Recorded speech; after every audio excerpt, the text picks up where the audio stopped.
महोदय, यह एक संप्रदाय विशेष पर आघात है और उनके जुलूस को रोक दिया जाए तो क्या वह मानवाधिकार का हनन नहीं है?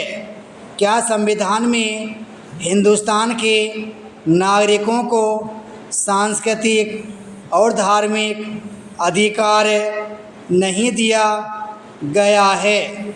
मैं इस सदन की मार्फत इस देश के नागरिकों से प्रार्थना करना चाहूँगा कि हज़ारों जगह ऐसी घटनाएं घटित होती हैं और मेरे ही संसदीय क्षेत्र में अभी हाल में एक मंदिर में इसी तरह की घटनाएं घटित हुई हैं।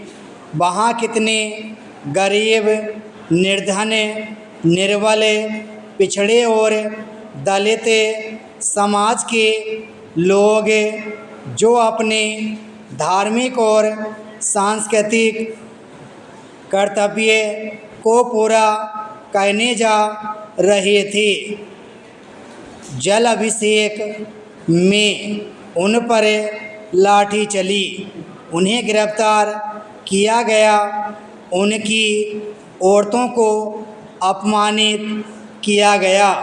क्या यह मानवाधिकार का हनन है? तथाकथित धर्मनिरपेक्षवादी हैं जिनका कोई धर्म नहीं है, वे धर्म की बात क्या करेंगे?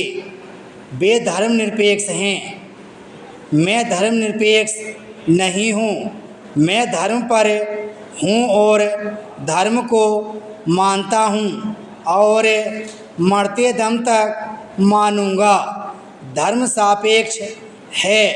कोई आदमी यदि अपना धार्मिक जुलूस निकाले, सरकार उसे सुरक्षा देकर निकलवाए, और यदि मैं धार्मिक जुलूस निकालूं तो सरकार मेरा रास्ता रोक दे, क्या यह मानवाधिकार का हनन नहीं है? इस आज़ाद भारत में गांवों में लाखों जगहों पर ये घटनाएं घटित हो रही हैं। पूजा करना वर्जित है, शंख बजाना वर्जित है, घंटे घड़ियाल बजाना वर्जित है। कथा के बाद अगर शंख फूकेंगे तो भगवान का जो पूजा का स्थल है वहाँ से मूर्ति को उठाकर फेंक दिया जाएगा।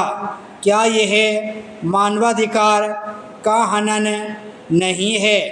इस पर कोई मानवाधिकार आयोग और इस देश के तथाकथित धर्मार्थियों का ध्यान क्यों नहीं जाता है?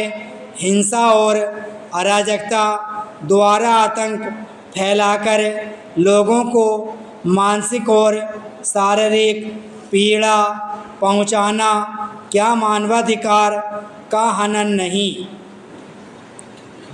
साथ ही मैं यह भी कहना चाहती हूँ, जैसा बहन जी ने भी कहा, बहनें चाहे हिंदू हों, सिख हों, मुस्लिम हों या ईसाई हों, जिसका भी तलाक होता है उसे समान सुविधा मिलनी चाहिए।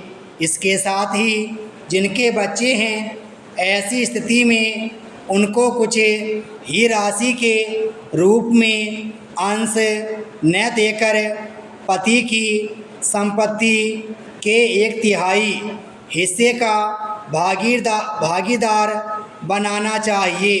कारण यह है कि ऐसी परिस्थितियां पैदा हो जाती हैं कि वे समाज में अपने को स्थापित नहीं कर पाती हैं और दूसरी शादी भी नहीं कर पाती हैं, उनको ज़िंदगी भर एक या दो बच्चों के साथ जीवन गुजारना होता है। इसलिए ऐसी महिलाओं को पति की संपत्ति के 1/3 हिस्सा